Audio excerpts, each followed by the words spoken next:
objective, and whether acting or causing others to act, he is the ultimate doer. There are many causes, high and low, but since he is the cause of all causes, he is well known as the Supreme Brahman, who existed before all activities. He is one without a second and has no other cause. I therefore offer my respects unto him.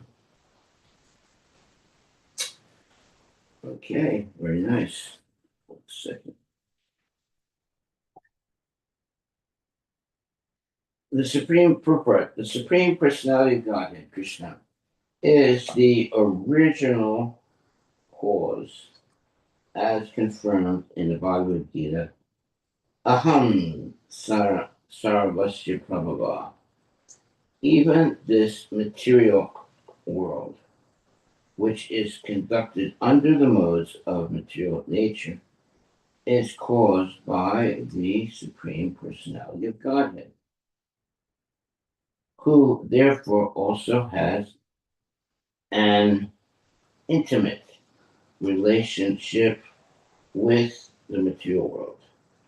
If the material world were not a part of his body, the Supreme Lord, the Supreme Cause, would be incomplete. Therefore, we hear Vasudeva Sarvamiti Sa Mahatma Sudurlava. If one knows that Vasudeva is the original cause of all causes, he becomes a perfect Mahatma. The Brahma Samhita 5.1 declares Ishvara Parama Krishna Satchitananda Vigraha Anadiradi Govinda Sarvakarna Karana. Krishna, who is known as Govinda, is the supreme controller. He has an eternal, blissful spiritual body. He is the origin of all. He has no other origin, for he is the prime cause of all causes. The Supreme Brahman, Tat Brahma, is the cause of all causes, but he has no cause. Anadir Adir Govinda Sarva Karana Karanam. Govinda, Krishna, is the original cause of all causes, but he has no cause for his appearance as Govinda. Govinda explains in multifarious forms, but nevertheless they are one. I'm sorry. Govinda expands in multifarious forms, but nevertheless they are one. As confirmed by Madhvacharya, Ananya Sadris Sadrisa Bhavad Eko Rupadi Abhe Data. Krishna has no cause nor any equal, and he is one because his various forms as Swamsa and Vibhinamsa are non-different from himself. Okay, very good. Text 31.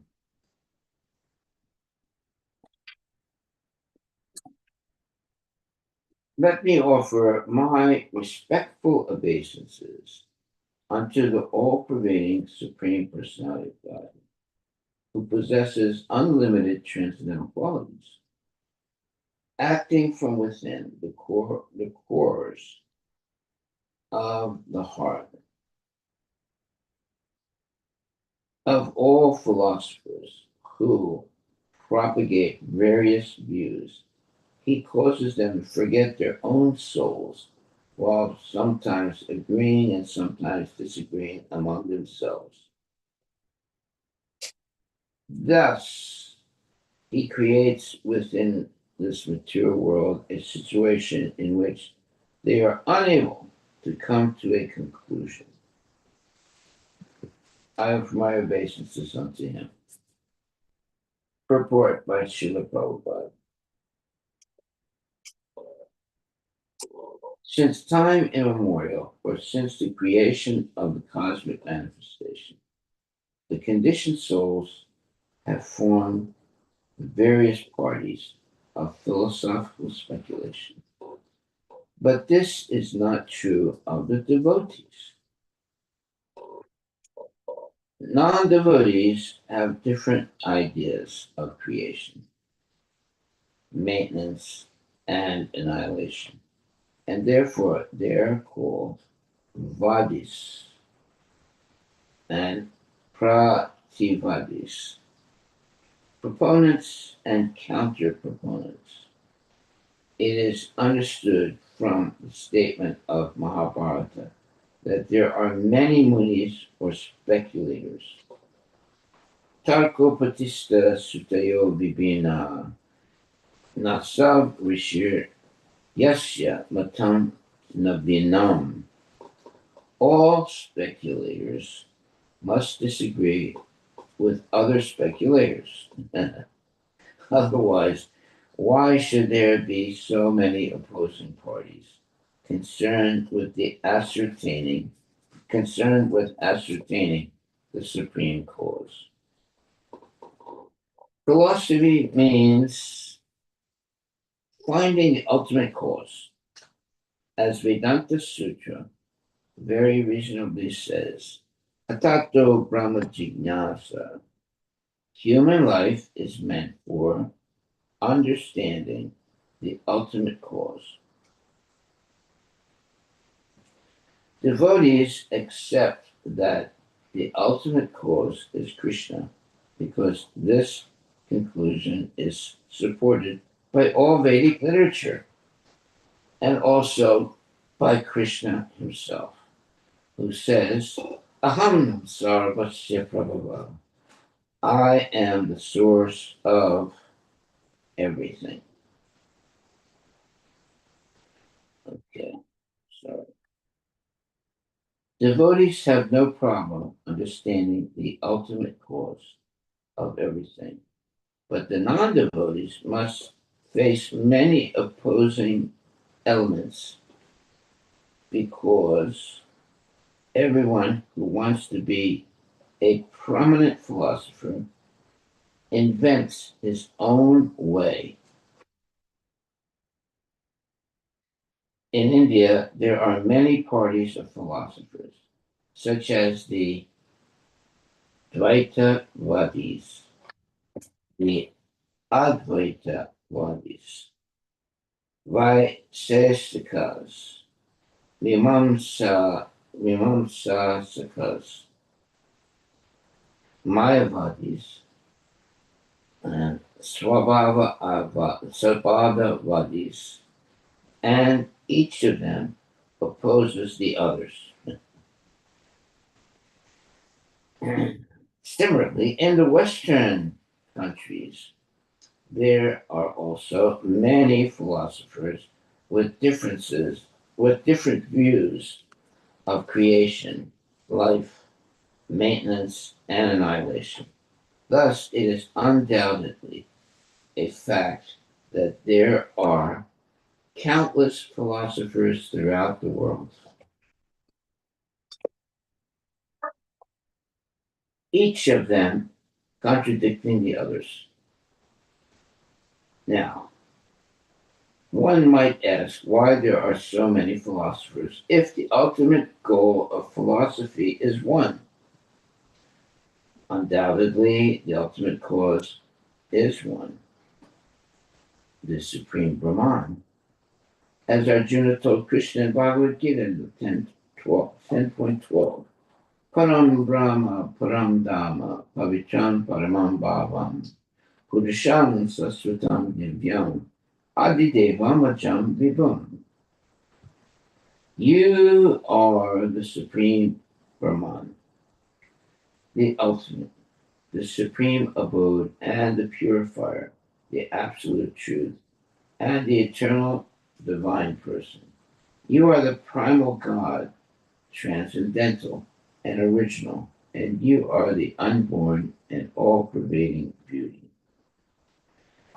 End of quote. Non devotees, speculators, however, do not accept an ultimate cause. Sarvakarana Karanam,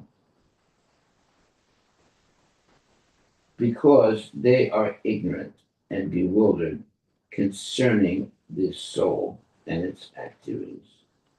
Even though some of them have a vague idea of the soul, many controversies arise, and the philosophical speculators can never reach a conclusion. Okay. All of these speculators are envious of the Supreme Personality of Godhead. And as Krishna says in Bhagavad Gita 16.19-20, Tanaham Dvisata Kuran Samsaresu Naradamam Kshipani Ajasram Asubam Asuris Veva Yonisu Asurim Yonim Apana Mudha Janmani Mam Aprapyaiva Konteya Tatoyanti Adamam Gatim. Okay. Those who are envious and mischievous,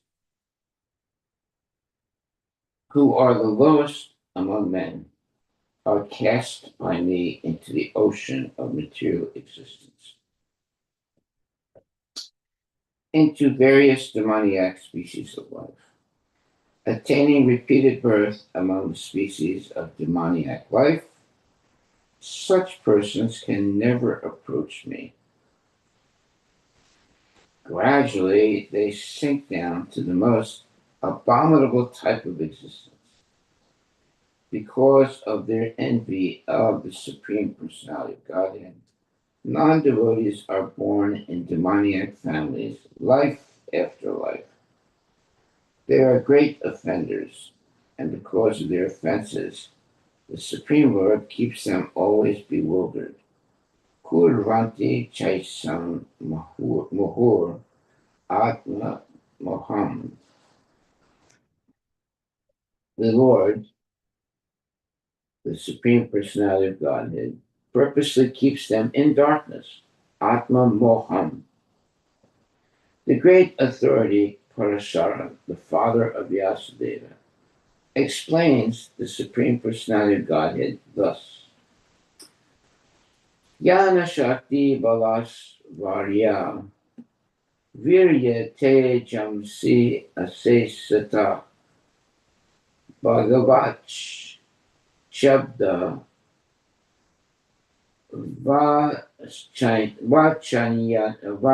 Vachyani Vina Heyar Gunadibhi.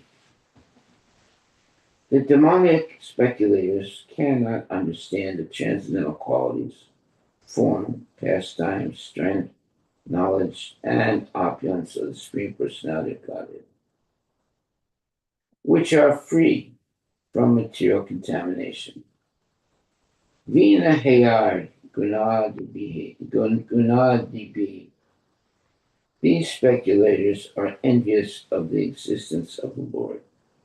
Jagat Ahur Anishwaram.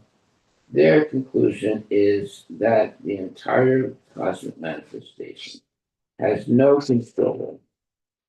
Oh, that is completely nonsense. But is just working naturally. Nothing just works naturally. Thus they are kept in constant darkness, birth after birth, and cannot understand the real cause of all causes. This is the reason why there are so many schools of philosophical speculation. So when it uses the phrase cause of all causes, that means that that's the original cause. Nothing beyond that cause. Therefore, it's the cause of all causes. Text 32. There are two parties, namely the theists and the atheists. The theist, who accepts the supersoul, finds the spiritual cause through mystic yoga. The Sankhyaite, however, who merely analyzes the material elements, comes to a conclusion of impersonalism and does not accept a supreme cause. Whether Bhagavan, Paramatma, or even Brahman, instead, he is preoccupied with the superfluous external activities of the material nature.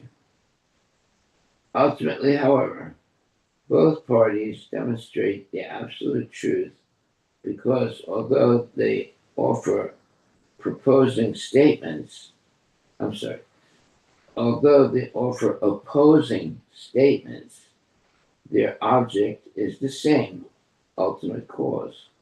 They are both approaching the same Supreme Brahman, to whom I offer my respectful obeisances.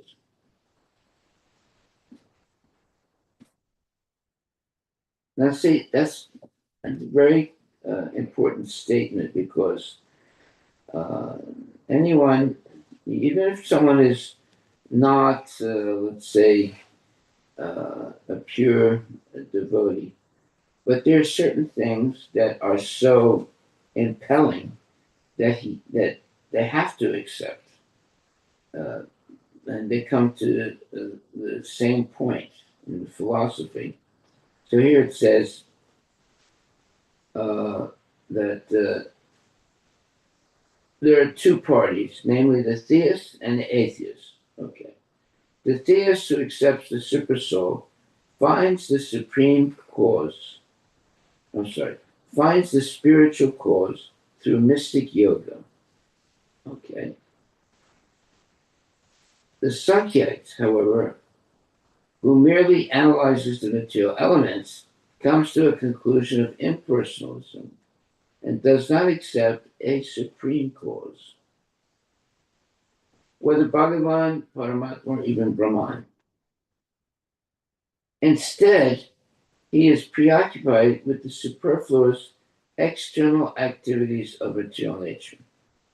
Ultimately, however, both parties demonstrate the absolute truth because they offer opposing statements. Their object is the same ultimate cause. Let me read that again. Ultimately, however, both parties demonstrate the absolute truth because although they offer opposing statements, their object is the same ultimate cause. They are both approaching the same supreme Brahman, to whom I offer my respectful obeisances. That's very explained, very let's say profound statement here. You have uh, two parties, the theists and the atheists. And the theist accepts the supersoul and finds the supreme cause through mystic yoga. Okay, that we understand. The Sankhyaite, however, who merely analyzes the material elements, comes to a conclusion of impersonalism. He does not accept a supreme cause, whether it's Bhagavan, Paramatma, or even Brahman. Instead, he is preoccupied with the superfluous external activities of material nature.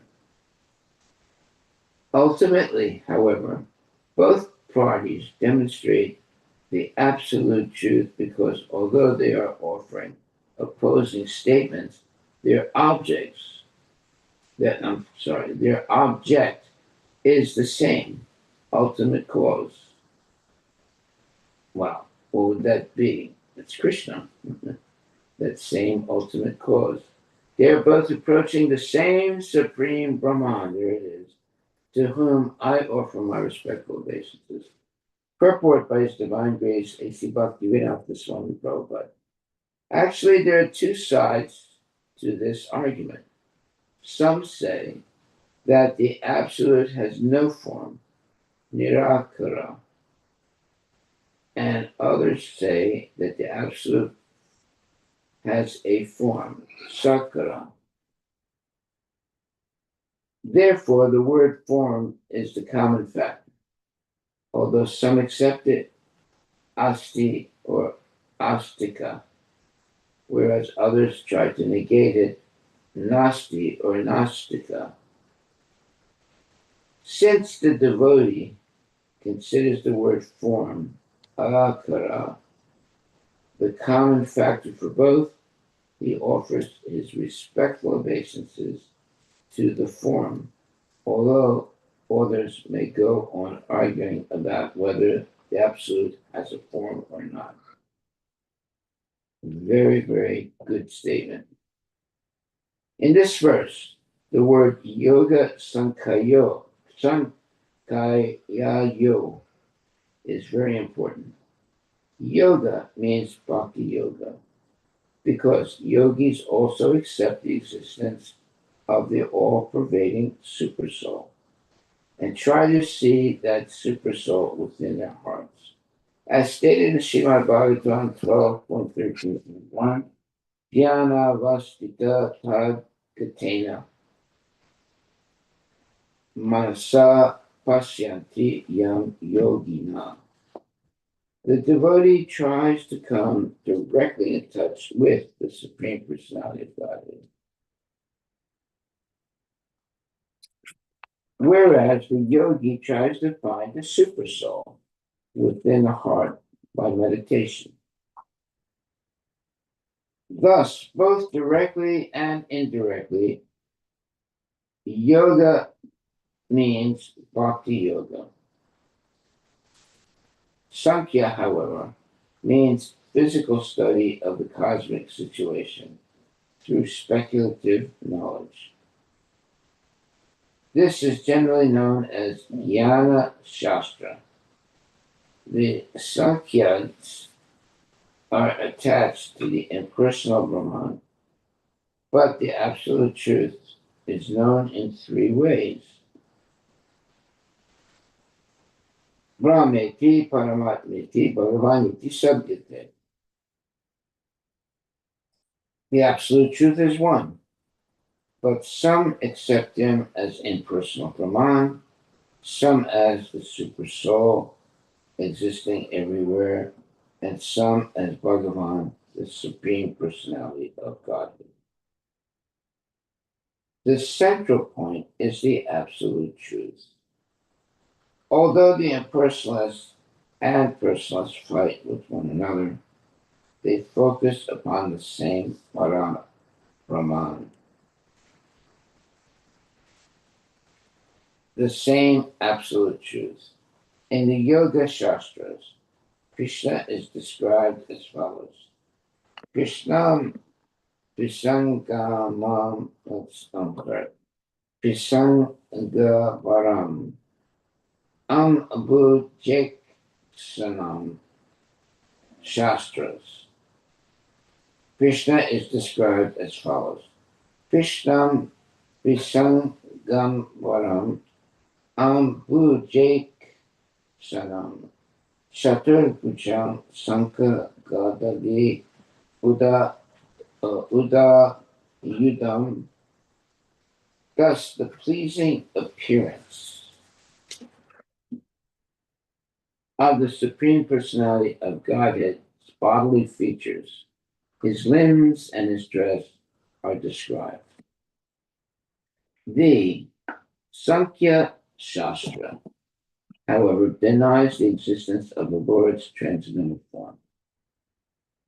The Sankhya Shastra says that the supreme absolute truth has no hands, no legs, and no name. He anama rupa guna pani padam achakshur asrotram ekam advitiyam api nama rupadikam nasti. The Vedic mantras say apani pado javan javano grahita. The Supreme Lord has no legs and hands, but he can accept whatever is offered to him. Actually, such statements accept that the Supreme has hands and legs, but they deny that his material hands but they deny that he has material hands and legs. This is why the Absolute is called Aprakrita. Krishna, the Supreme Personality of Godhead, has a Satchit Ananda Vigraha, a form of eternity, knowledge, and bliss, not a material form. The Sankhyas, or Jnanis, deny the material form, and the devotees also know very well that the Absolute Truth, Bhagavan, has no material form. One second. The Sankhyas, or Jnanis, deny the material form. And the devotees also know very well that the Absolute Truth, Bhagavan, has no material form. Yes, that's a fact. Mhm. Ishvara Parama Krishna Satchit Ananda Vigraha. Vigraha Anadiradi Govinda Sarvakarinakara. Krishna, who is known as Govinda, is the supreme controller. He has an eternal, blissful spiritual body. He is the origin of all. He has no other origin, for he is the prime cause of all causes. See, now that statement has been repeated many times. Anyway, it should be repeated many times because it's the truth. The conception of the Absolute without hands and legs and the conception of the Absolute with hands and legs are apparently contradictory. But they both coincide with the same truth about the Supreme Absolute Person. Okay, well, how is that? Therefore, the word Vastu Nistayo, which is used herein, indicates that both the yogis and the Sankhyas have faith in the reality, but are arguing about it from the different viewpoints of material and spiritual identities. Param Brahman, or Brihat, is the common point. The Sankhyas and the yogis are both situated in that Brahman, but they differ because of different angles of vision. The directions given by the Bhakti Shastra point one in the perfect direction because Krishna, the Supreme Personality of God, it says in Bhagavad Gita, Bhaktya Mam Abhijanati. Only by devotional service am I to be known. Okay, well, see, now that's very important. The Bhakta know that the Supreme Person has no material form. Yeah, he has a form, but it's not material. Whereas the Jnanis simply deny the material form, but they have no concept of the spiritual form. One should therefore take shelter of the Bhakti Marga, the path of devotion. Then everything will be clear. Jnanis concentrate on the Virat Rupa, the gigantic universal form of the Lord. This is a good system in the beginning for those who are extremely materialistic, But there is no need to think continuously of Virat Rupa. When Arjuna was shown the Virat Rupa of Krishna, he saw it, but he did not want to see it perpetually. He therefore requested the Lord to return to his original form as two-armed Krishna. Okay. In conclusion, learned scholars find no contradictions in the devotees' no contradictions in the devotees' concentration upon the spiritual form of the Lord. Ishvara Paramakrishna Sat Chit Ananda Vigraha. In this regard, Srila Madhvacharya says that less intelligent non-devotees think that their conclusion is the ultimate. But because devotees are completely learned, they can understand that the Supreme Personality of Godhead is the ultimate goal. Okay, let me read that again. In this regard, Srila Madhvacharya says that less intelligent non-devotees think that their conclusion is the ultimate. But because devotees are completely learned, they can understand that the Supreme Personality of Godhead is the ultimate goal. Okay. So the less intelligent non-devotees, they'll think that their conclusion is the ultimate. But because the devotees are completely learned, they can understand that the Supreme Personality of Godhead is the ultimate goal. Okay. Text 33. The Supreme Personality of Godhead, who is inconceivably opulent, who is devoid of all material names, forms, and pastimes, and who is all pervading, is especially merciful to the devotees who worship his lotus feet. Thus, he exhibits transcendental forms and names with his different pastimes. May that Supreme Personality of Godhead, whose form is eternal and full of knowledge and bliss, be merciful to me. It's a nice prayer. Purport.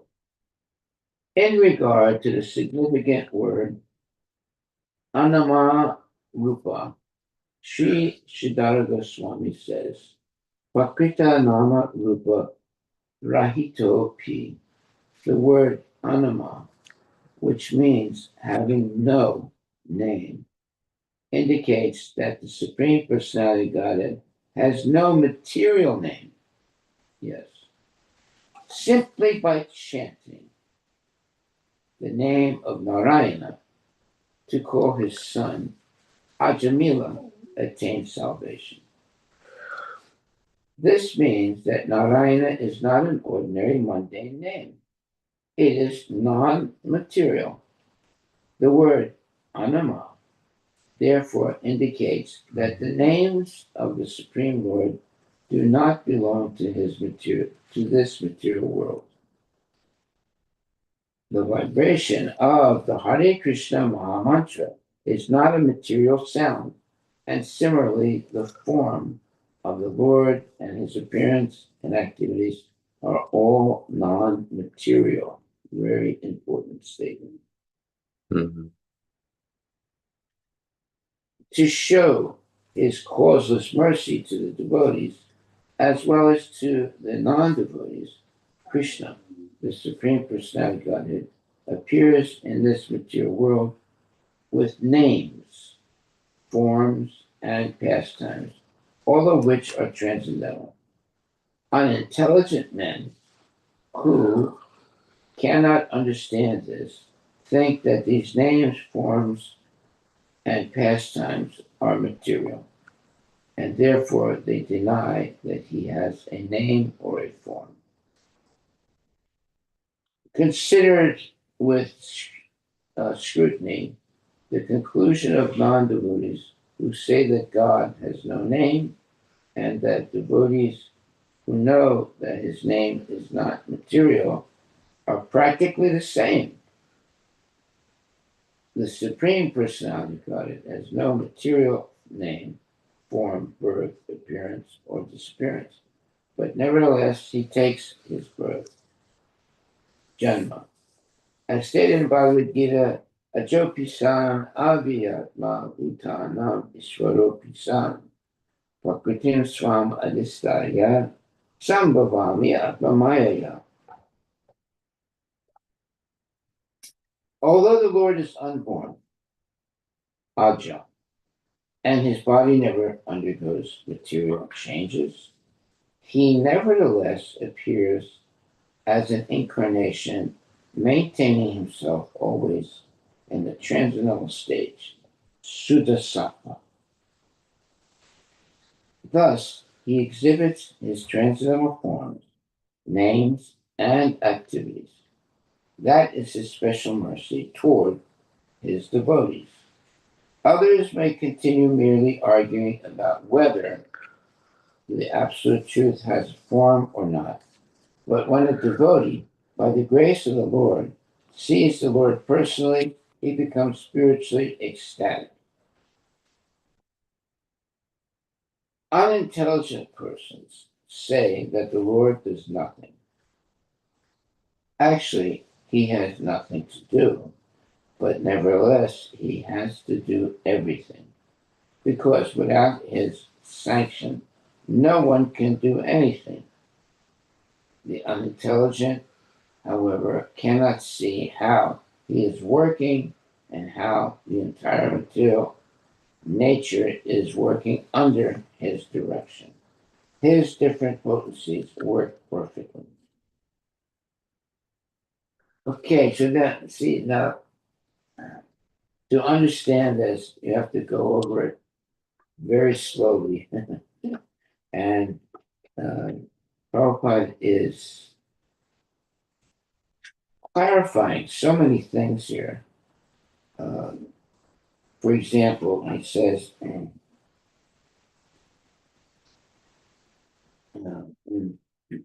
text 32, he says, the directions given by the Bhakti Shastra point one in the perfect direction, because the Supreme Personality of God says in Bhagavad Gita, Bhaktya mam abhijananti. Only by devotional service am I to be known. The Bhaktas know that the Supreme Person has no material form, whereas the Jnanis simply deny the material form. One should, therefore, take shelter of the Bhakti Marga, the path of devotion. Then everything will be clear. Jnanis concentrate on the Virat Rupa, the gigantic universal form of the Lord. This is a good system in the beginning for those who are extremely materialistic, but there is no need to think continuously of the Virat Rupa.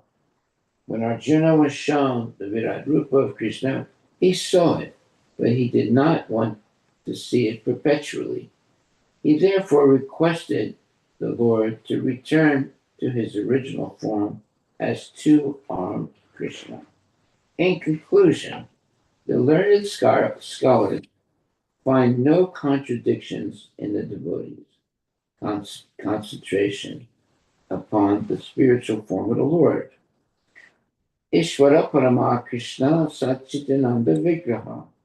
In this regard, Srila Madhvacharya says that less intelligent non-devotees think that their conclusion is the ultimate, but because devotees are completely learned, they can understand that the Supreme Personality of Godhead is the ultimate goal.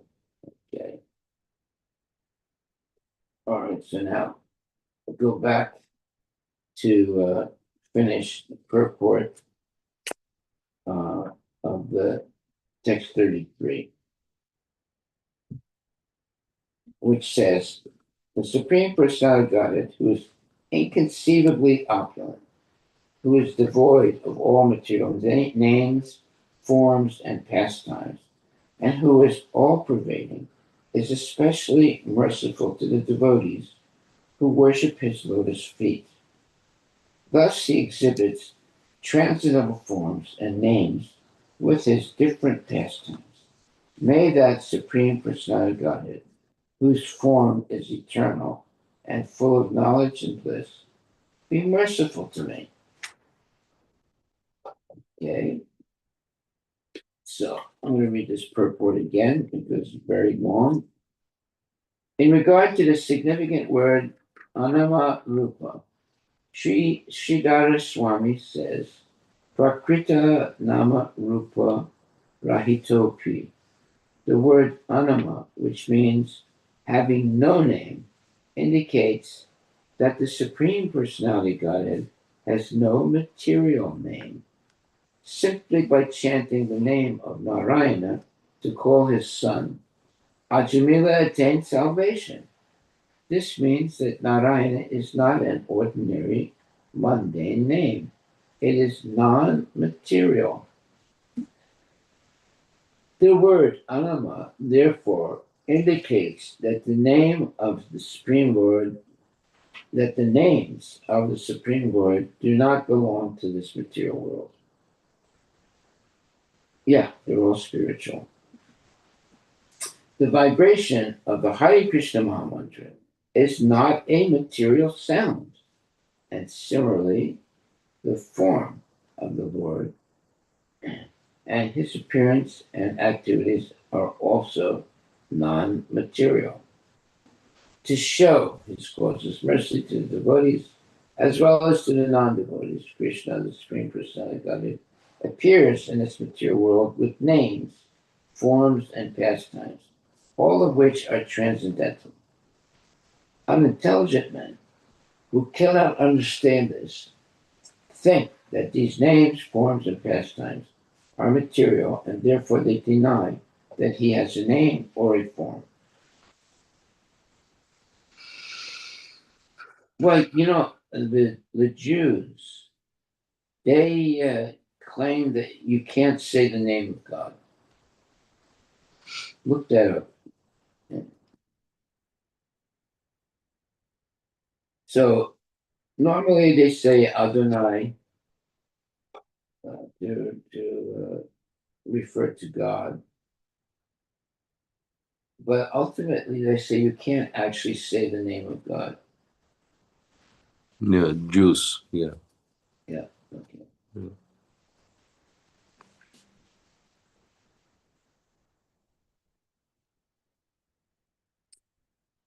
All right, I'll continue reading. Natashikaryam karanam cha vidyate. Natat samas jab adiyadikash chadrishyate. Purashashaktir vividayava shruyate. Swabhaviki jnana vala kriya cha. Sutta Sutta Upanishad 6.8. Did you find something, bro? Yes, Maharaj. It says, Maharaj, many Jews have a religious restriction against saying the actual Hebrew. Actual what? Hebrew, Hebrew. Hebrew names. The actual Hebrew names of the God. So it says they have religious restriction. Hebrew. Yeah. So Jews have a religious restriction against saying the actual Hebrew names of God. Yes, exactly. Especially in casual conversation. Yes, I think, they consider the name so sacred that it should not be said out loud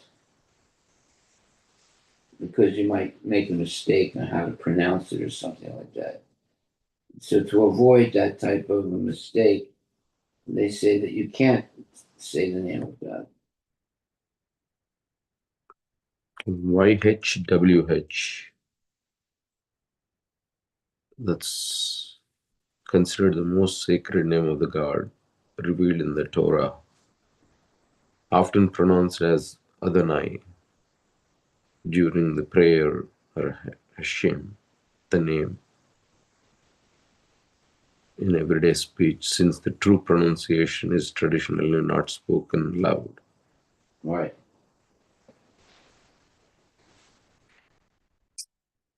Yeah. Okay. Okay, so now it continues. Natasha Karyam Karanam Chavidyate, Natat Samas Chabyadika Chab Chabyadikas Chadrishyate, Parasya Shakti Vividaiva Shuyate, Swabhaviki, Jnanabala Kriyacha. Sutta Upanishad 6.8. He has nothing to do personally, he meaning Krishna. For since his potencies are perfect, everything is immediately done by his will.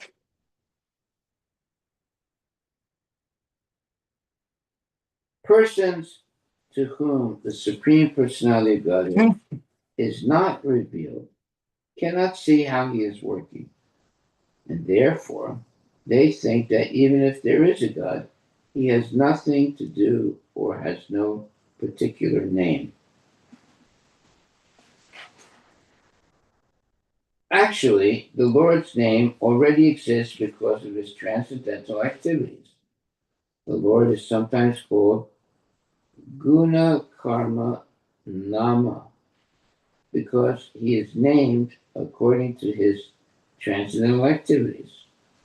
For example, Krishna means all attractive. This is the Lord's name because his transcendental qualities make him very attractive. As a small boy, he lifted Govardhan Hill, and in his childhood, he killed many demons. Such activities are very attractive, and therefore he is sometimes called Giridhara Madhusudana, Agada Nisudan, and so on. Because he acted as the son of Nanda Maharaj, he is called Nanda Tanuja. These names already exist, but since non-devotees cannot understand the names of the Lord, he is sometimes called Anama, or nameless. This means that he has no material names. All his names are spiritual, and therefore he has spiritual names. Generally, less intelligent men are under the impression that the Lord has no form. Therefore, he appears in his original form as Krishna, Satchitananda Vigraha, to carry out his mission of participating in the battle of Kurukshetra and pastimes to protect the devotees and vanquish the demons. Parichanaya Sadhunam Vinasayam Chadushritam. This is his mercy.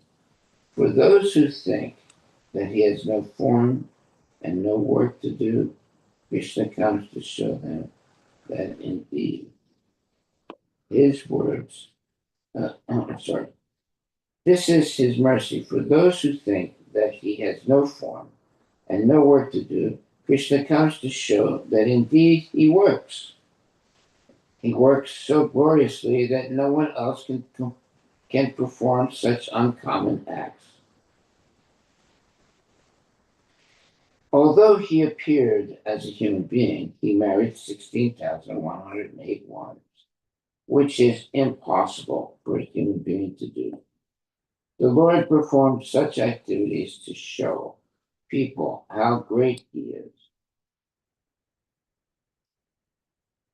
how affectionate he is, and how merciful he is.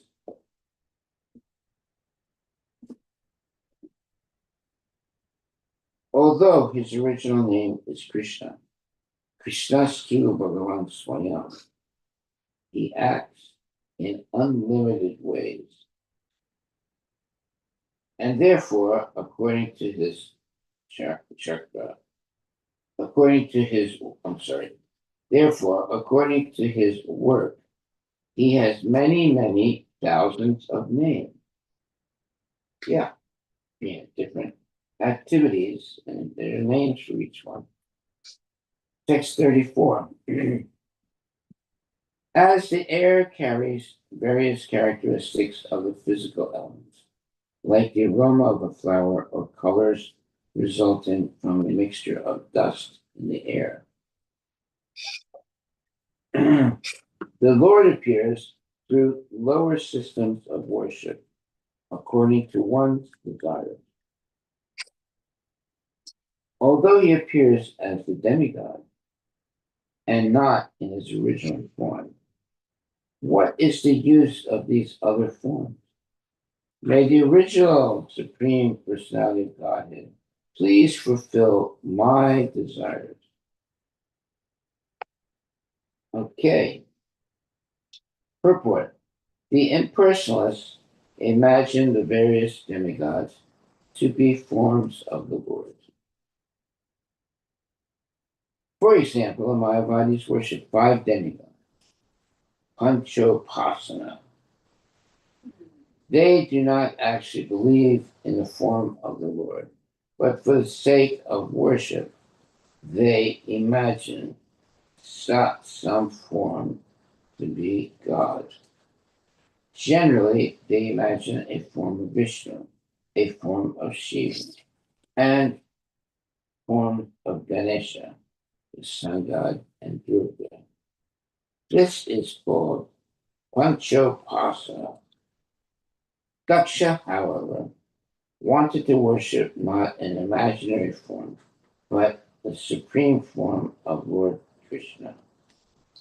In this regard, Srila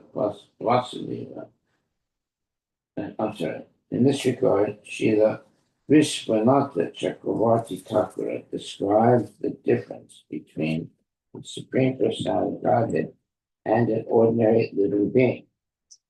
As pointed out in a previous verse, Sarvam Pramam Veda Gunams Cha Taj Jano Na Veda Sarva Janam Anantam Ide.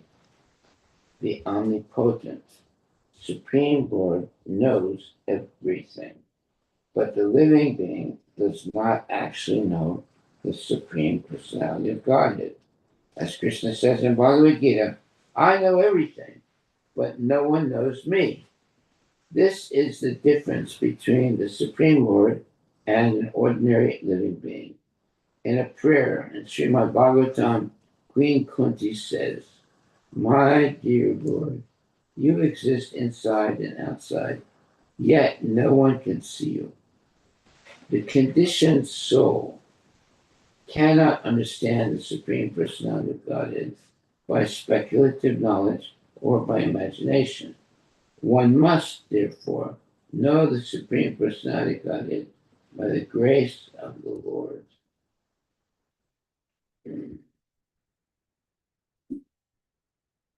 Okay, 1 second. One must therefore know the Supreme Personality of Godhead by the grace of the Lord, of the Supreme, by the grace of the Supreme Personality of Godhead.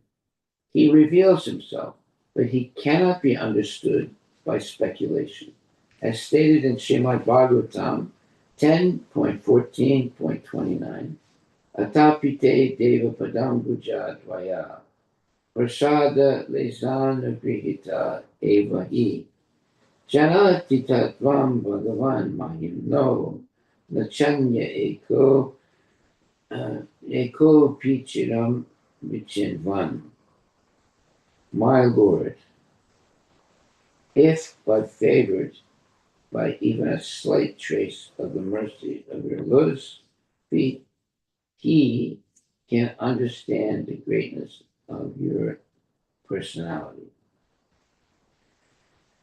But those who speculate to understand the Supreme Personality of Godhead are unable to know you, even though they continue to study the Vedas for many years.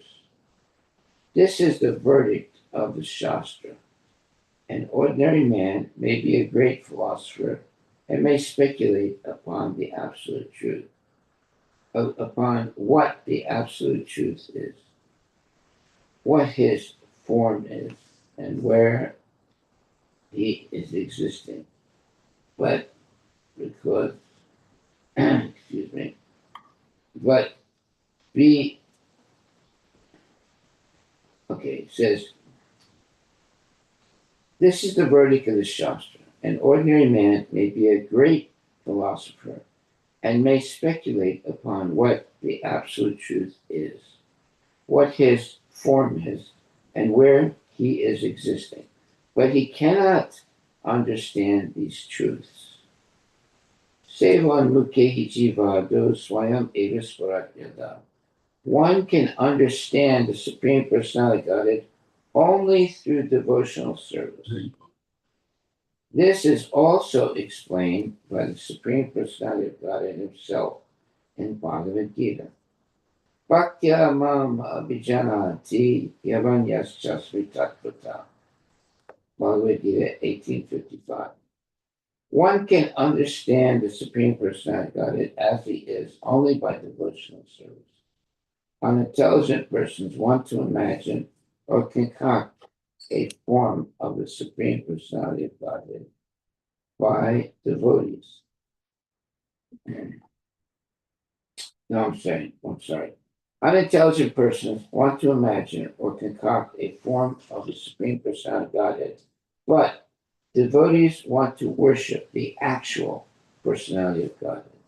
Therefore, Daksha prays, one may think of you as personal, impersonal, or imaginary, but I wish to pray to your Lordship that you fulfill my desires to see you as you actually are. Okay, now that's a very profound statement by Daksha.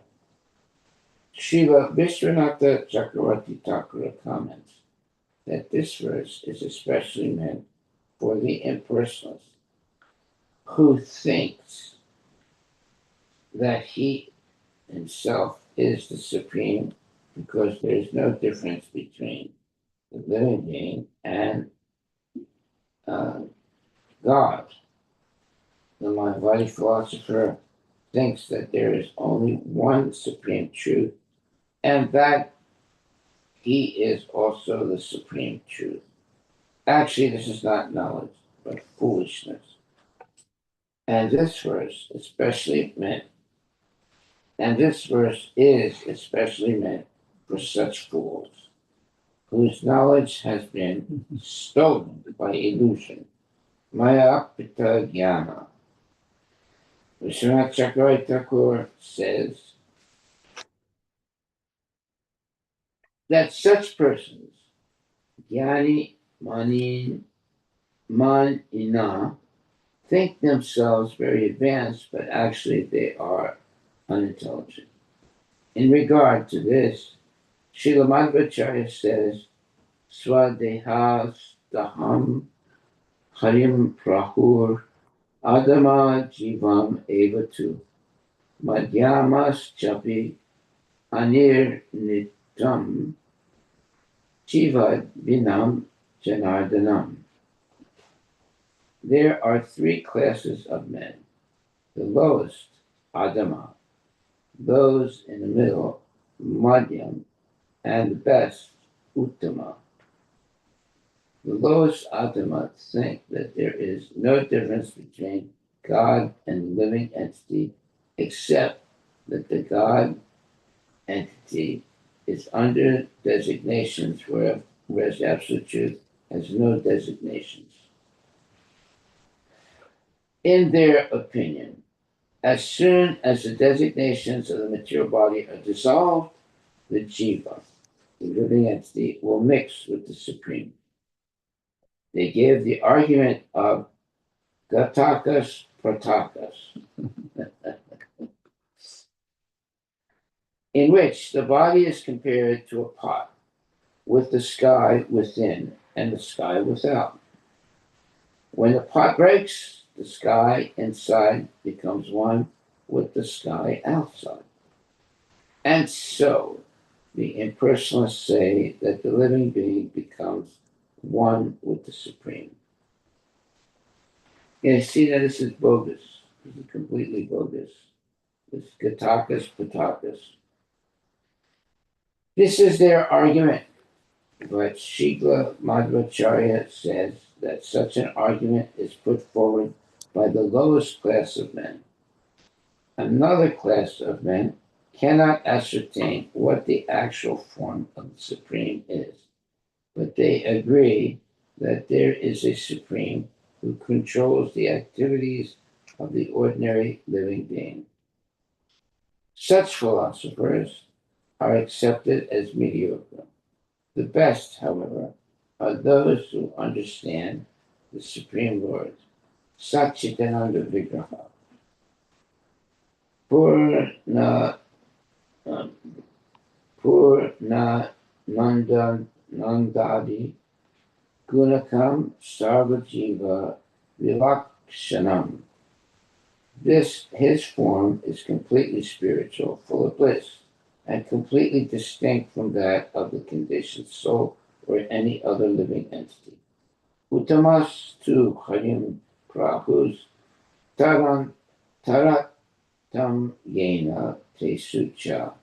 Such philosophers are the best because they know the Supreme Personality of Godhead reveals himself differently to worshippers in various modes of material nature.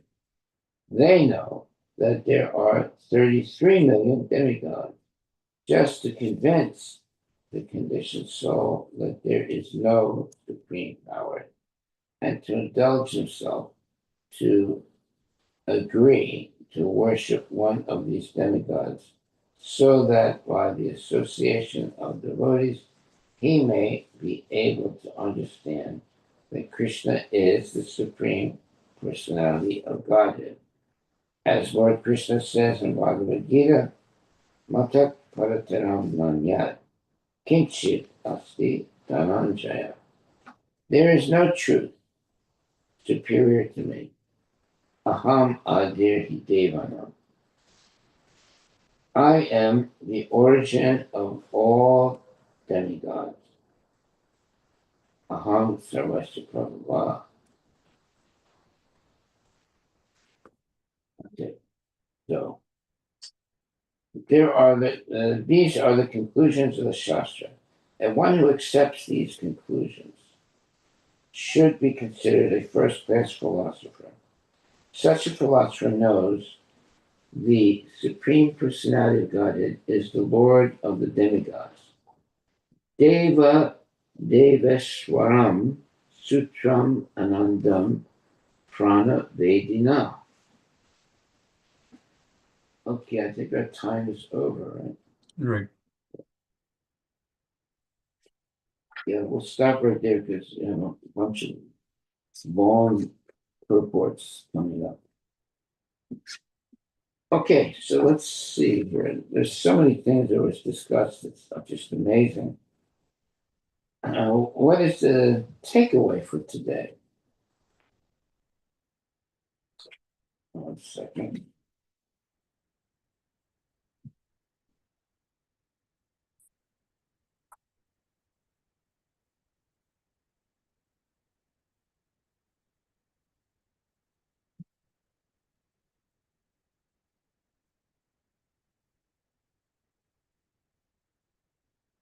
Okay, so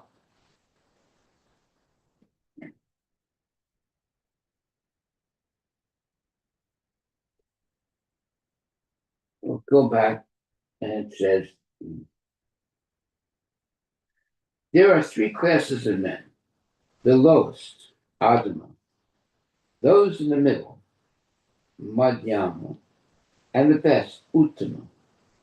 The lowest, Adama, think that there is no difference between God and the living entity, except that the living entity is under designations, whereas the Absolute Truth has no designations. that's not true. But anyway, in their opinion, as soon as the designations of the material body are dissolved, the jiva, the living entity, will mix with the supreme. They give the argument of gatakas patakas, in which the body is compared to a pot with the sky within and the sky without. When the pot breaks, the sky inside becomes one with the sky outside. And so the impersonalists say that the living being becomes one with the Supreme. This is completely false. Completely false. This Gatakas Patakas, uh, it's in other words, it says that the body is compared to a pot with the sky within and the sky without. When the pot breaks, the sky inside becomes one with the sky outside. And so the imperialists say that the living being becomes one with the God. This is their argument. But Madhvacharya says that such an argument is put forward by the lowest class of men. Another class of men cannot ascertain what the actual form of the Supreme is, but they agree that there is a Supreme who controls the activities of the ordinary living being. Such philosophers are accepted as mediocre.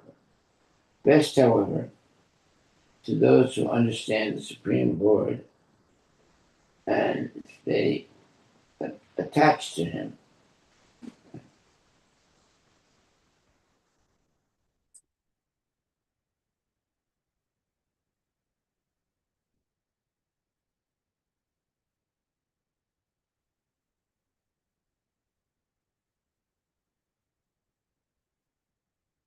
Okay, so let's the takeaway for today is the following. Um, there are three classes of men. The lowest, Adama, those in the middle, Madhyama, and the best, Uttama. The lowest, Adama, think that there is no difference between God and the living entity, except that the living entity is under designations, whereas the absolute truth has no designations. In their opinion, as soon as the designations of the material body are dissolved, the jiva, the living entity, will mix with the supreme. They give the argument of gatakas patakas, in which the body is compared to a pot, with the sky within and the sky without. When the pot breaks, the sky inside becomes one with the sky outside. And so the imperialists say that the living being becomes one with the Supreme. Now, this is not correct, but this is the theory.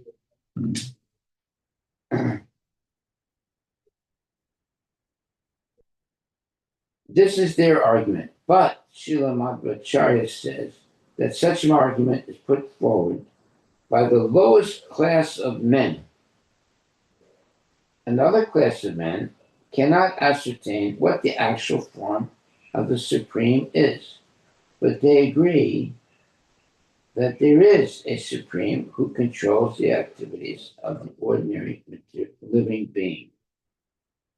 Such philosophers are accepted as mediocre.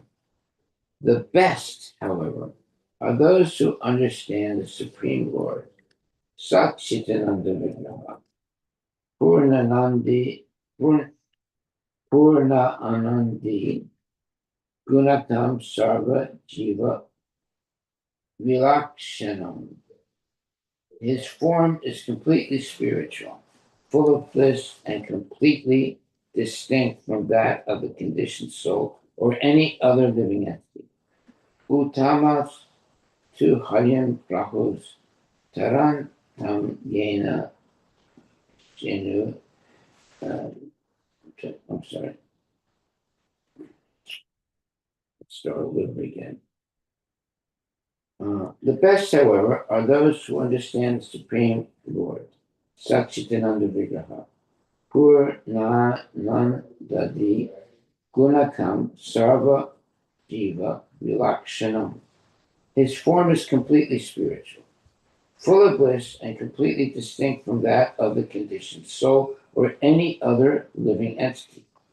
Uttamas tu harim prahus tarantam yena tesucha.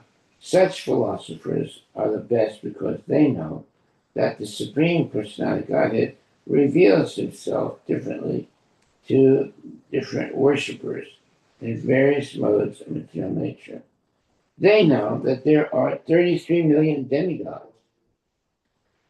Just to convince the conditioned soul that there is a supreme power and to induce him to agree to worship one of these demigods, so that by the association of devotees he may be able to understand that Krishna is the Supreme Personality Godhead. As Lord Krishna says in Bhagavad Gita, Matak Parataram Nanyat Kinchit um,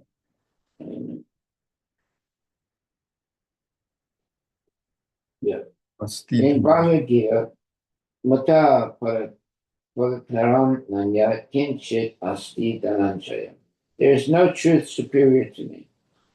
Aham Adirhi Devanam. I am the origin of all the demigods. Aham Sarvasya Prabhava. I am superior to everyone, even Lord Brahma, Lord Shiva, and the other demigods. These are the conclusions of the Shastra, and one who accepts these conclusions should be considered a first class philosopher. Such a philosopher knows that the Supreme Personality of Godhead is the Lord of the demigods.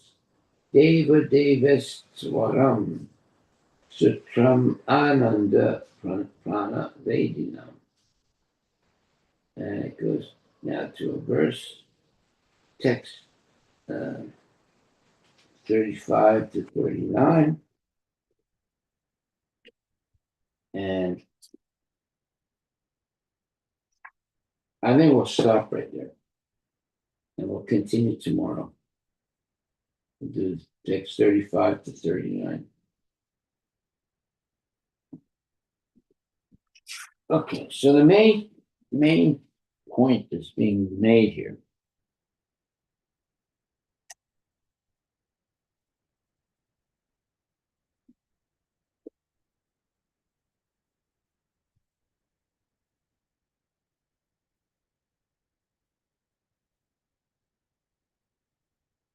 it says,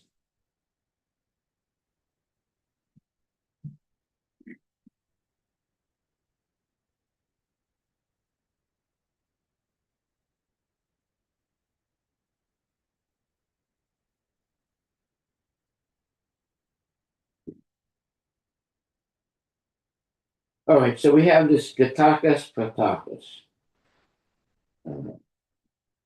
This is an argument of the nonsense people in which the body is compared to a pot with the sky within and the sky without. When the pot breaks, the sky inside becomes one with the sky outside. And so the impersonalists say that the living being becomes one with the Supreme. Now, see, this is a bogus type of, uh, philosophy. You can't use the idea of a pot and make it, equal to a human being.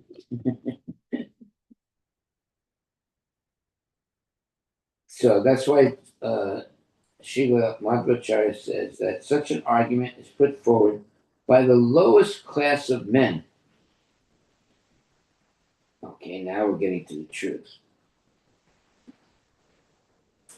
Another class of men cannot ascertain what the actual form of the Supreme Lord of the Supreme is. But they agree that there is a Supreme who controls the activities of the ordinary living being. Okay, well that's truthful. That's correct statement.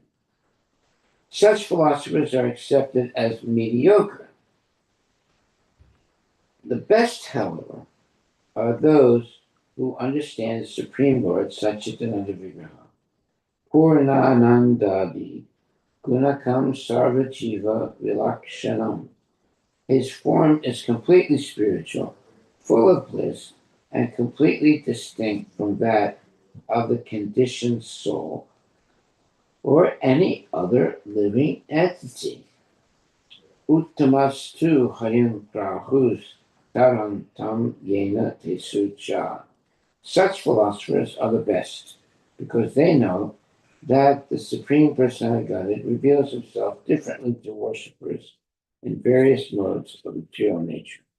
They know that there are 33 million demigods just to convince the conditioned soul that there is a superior power and to induce him to agree to worship one of these demigods so that by the association of devotees he may be able to understand that Krishna is the Supreme Personality of Godhead.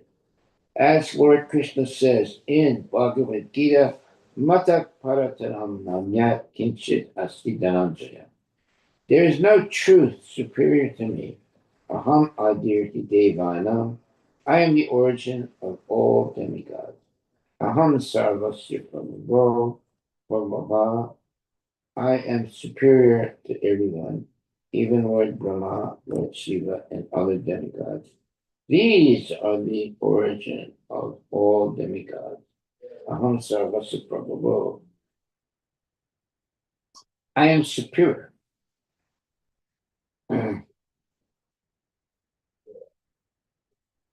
to everyone, even Lord Brahma, Lord Shiva, and other demigods. These are the conclusions of the Shastra, and one who accepts these conclusions should be considered a first-class philosopher. Such a philosopher knows that the Supreme Personality Godhead is the Lord of the demigods. Devaswaram Sutram Anandam Prana Vedina. Okay, we'll stop right there.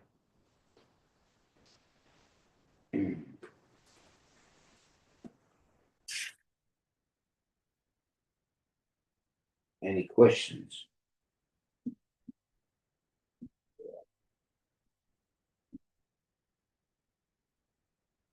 See, over and over again, Prabhupada is saying that Krishna is the Supreme Personality of God, basically. But he's saying it from different points of view. But they all point to the same thing. If Krishna is the Supreme Personality of God, then you cannot argue against it. If you do, then you're a nonsense person.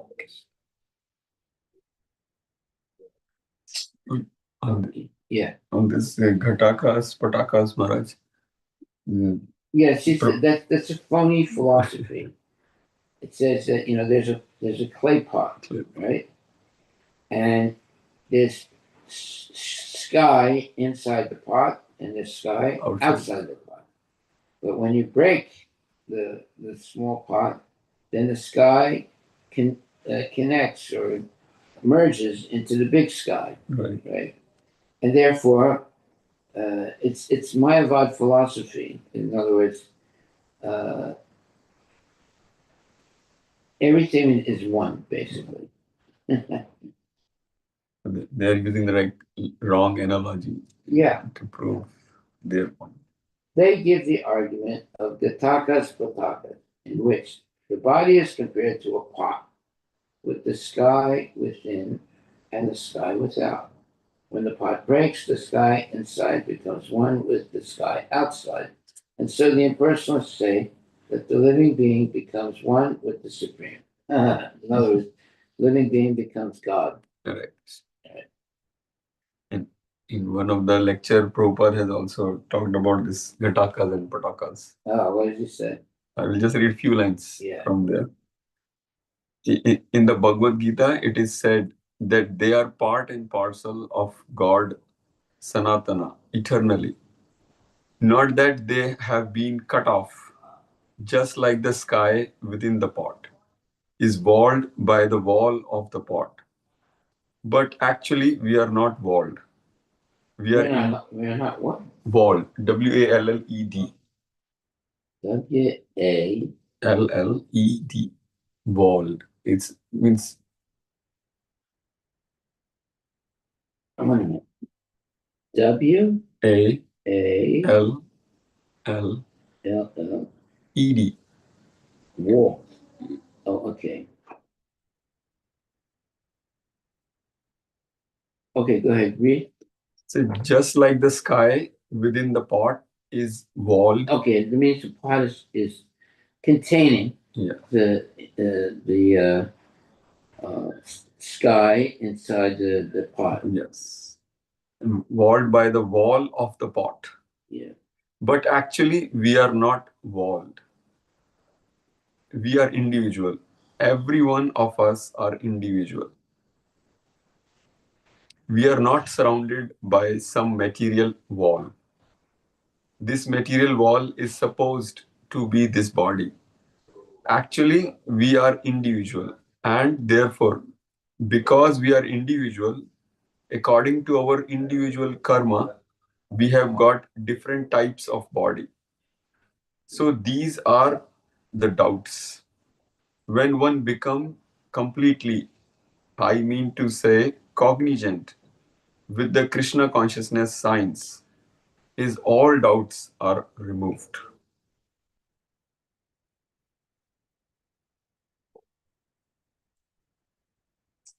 Yeah. So look, these are what you would call very bad, very bad, or very uh,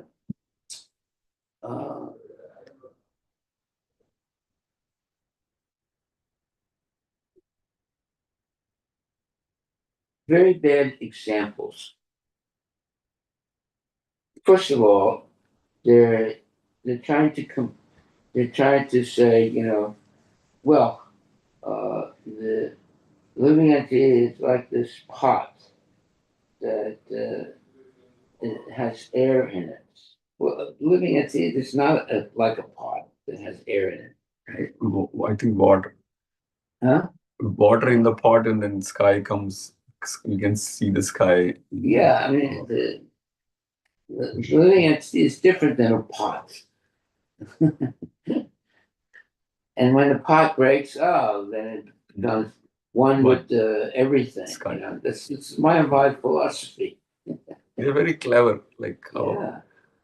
they bring this analogy to prove. Katakas, pataka.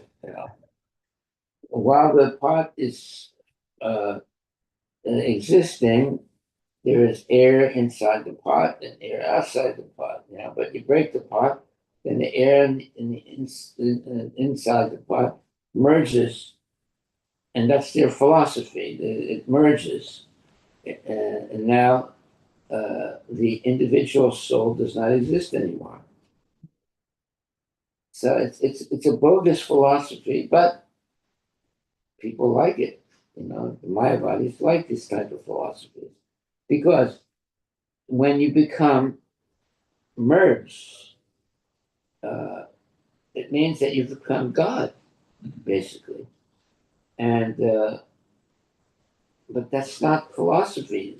Krishna consciousness. Our individuality will never become one with some, homogeneous, you know, uh, form. We will always have our individual, unique identity. But these type of ideas, this katakas, means that you eventually lose your identity and you become one, some gigantic oneness, right? With no individuality. So it's a bogus philosophy completely. But that's what the Mayavadis are teaching. to merge into that oneness.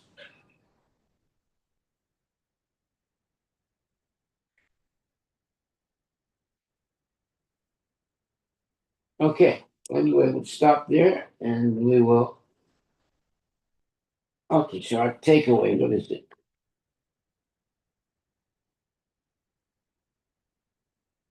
Yeah, it says here.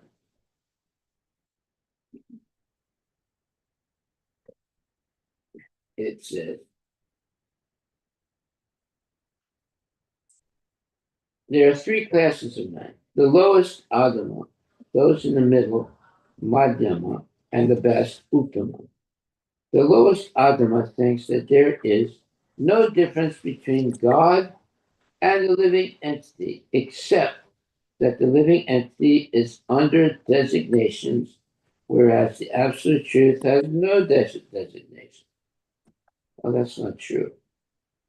In their opinion, as soon as the designations of the material body are dissolved, the jiva, the living entity, will mix with the supreme. In other words, the living entities lose their identity and they merge into the supreme. They give the argument of Gatakas Patakas, in which the body is compared to a pot. When the sky within and the sky without. When the pot breaks, the sky inside becomes one with the sky outside. And so the impersonalists say that the living being becomes one with the Supreme. In other words, becomes God. This is their argument. But Srila Madhvacharya says that such an argument is put forward by the lowest class of men. Another class of men cannot ascertain what the actual form of the Supreme is, but they agree that there is a Supreme who controls the activities of the ordinary living being. Such philosophers are accepted as mediocre. The best, however, are those who understand the Supreme Lord, Satchitananda Vigraha, Purnanandadi, who understand the Supreme Lord, Satchitananda Vigraha, Purnanandadi, Gunakam Sarva Jiva Relakshanam. His form is completely spiritual, full of bliss, and completely distinct from that of a conditioned soul or any other living entity. Well, yeah, we all have our own personal identity, and it's eternal. You can't, lose it. And there's no such thing as gatakas patakas, where your individuality is merged into some big oneness. Hare Krishna Guru Maharaj. Yes. Yeah, please accept my humble obeisance. All goes to Srila Prabhupada. So, Maharaj, I think this example, yeah, we can easily defeat if we think, I mean, if we compare our body as a wall of that pot, and then what they are saying that um, after that wall is break, basically you can merge into it. And they do so like sadhana and all those things to get into that stage for years. But basically, if that is true, then our body, everybody's body got that kind of wall is break at the time of death. So even if somebody is doesn't need to, so in other words, even if you don't do anything, you will be merging into the supreme. So that doesn't make sense, right? So because the wall is going to break anyhow some point for everybody's wall. So that means indirectly they're saying even if you don't do anything, you still will merge into the supreme. But that's not true. Okay. Yeah, that's just my I'm just my kind of understanding or comments that example really doesn't make sense, because if that we take that example, it doesn't falls true. It Well, means look. First of all, we are not clay pots. yeah. You understand? So anytime you want to make a comparison, it's got to have a lot of uh, similarities to be an example. But here, it's saying that the human being is like a pot, and when the pot breaks, the air in the pot connects or merges into the big air outside. Well, this is a false analogy. We are not pots,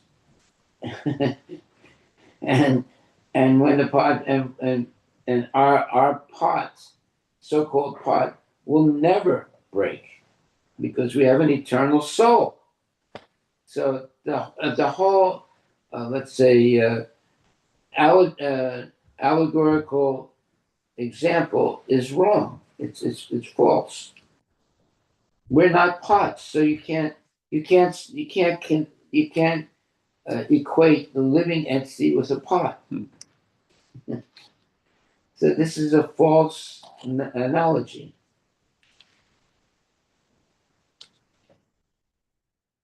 But this is the way the Mayavadis philosophize. They say that well, we're like a pot. When the pot breaks, all the air in the pot merges with the air outside. It's a very, very bad example. Some people might think, oh, this is very scientific. No, it's not. It's just a phony statement because we're not pots.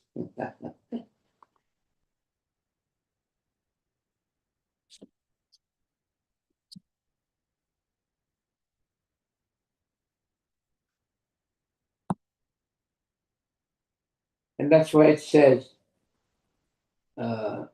when the pot breaks, the sky inside becomes one with the sky outside. And so the impersonalists say that the living being becomes one with the Supreme. This is their argument. But Srila Madhvacharya says that such an argument is put forward by the lowest class of men. See, there it is, the lowest class of men.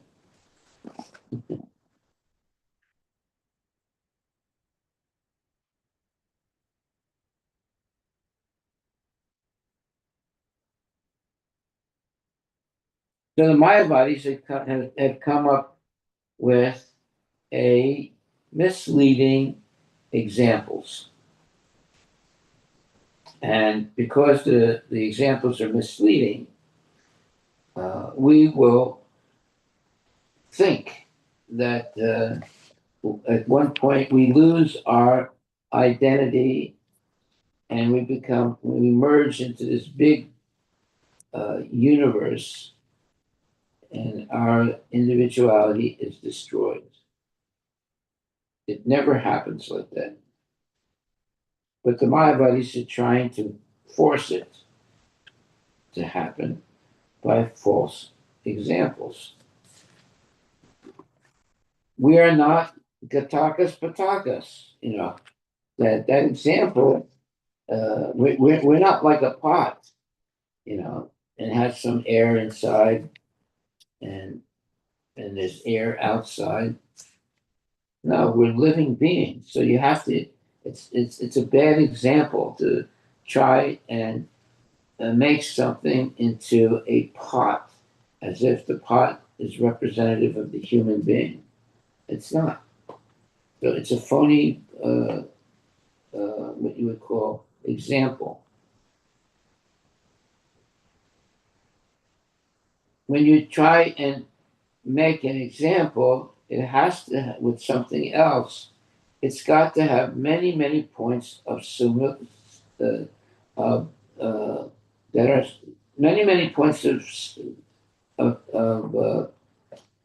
similitude. In other words, there has to be a lot of points that are the same when you make an example.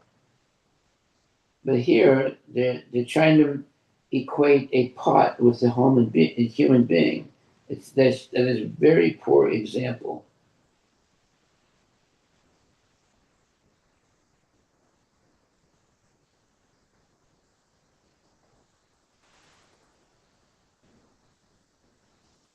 You cannot, it says here, they give the argument of Gataka Spataka, in which the body is compared to a pot with the sky within and the sky without. Right away, that's a wrong example. When the pot breaks, the sky inside becomes one with the sky outside, and so the impersonalists say that the living entity becomes one with the Supreme. This is their argument. But Srila Madhvacharya says that such an argument is put forward by the lowest class of men. Another class of men cannot ascertain what the actual form of the Supreme is. But they agree that there is a Supreme who controls the activities of the ordinary living being. Such philosophers are accepted as mediocre, very low class. Yeah, so this is an example of a very bad analogy or very bad example. And it's, you're trying to make a human being equal to a pot. Human being is not a pot. So you cannot equate the pot with the human being. There are a lot of people that make examples like this, right? But these are bogus examples because they try to make one thing equal to something else and then try and make a point. But there are not enough similarities of points to uh, say that the human being is like a pot. The pot has very few similarities with the human being, so it's a poor example.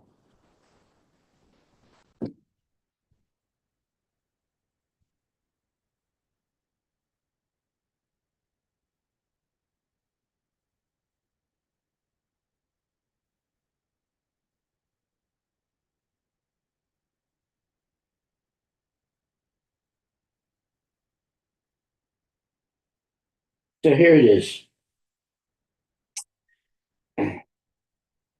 There are three classes of men: the lowest, Adama; those in the middle, Madhyama; and the best, Uttama.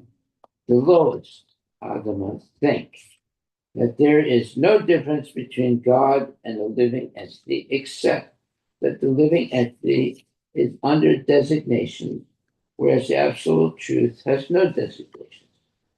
In their opinion, as soon as the designations of the material body are dissolved, the jiva, the living entity, will mix with the supreme and basically lose its identity. They give the argument of Gatakas Pratakas, in which the body is compared to a pot. And you can't equate the body to a pot. But anyway, compared to a pot, when the sky within and the sky without, when the pot breaks, the sky inside becomes one with the sky outside. And so the impersonalists say that the living being becomes one with the Supreme. This is their argument. Well, this is a bogus argument. You can't equate a pot with a human being. There are not enough points of similarity. You make you want to make an example, but the example is only valid if there are many points of similarity. If there are very few points of similarity, the whole example fails. That's what this Kataka Spataka, and it says, in which the body is compared to a pot with the sky within and the sky without. Well, no, you can't equate or make an argument in which the body is compared to a pot. There are not enough points of similarity between a pot and a human being. So That means that this example is Bodhis.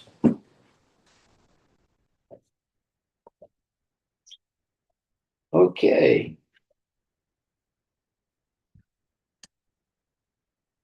These types of arguments, these are false types of arguments, or false types of examples. And unless we're trained in Krishna consciousness, we will just go along with it, think, oh yeah, sure, we're like a pot, and the pot, when it breaks and the air in the pot becomes one with the air outside, that means we all become one. But we're not pots, so you can't equate pots to to uh, To the humans or the individuals. yeah, you can't equate a pot to an individual. No. Okay, thank you very much. All glories to Srila Prabhupada, and we're happy to know that we're not pots.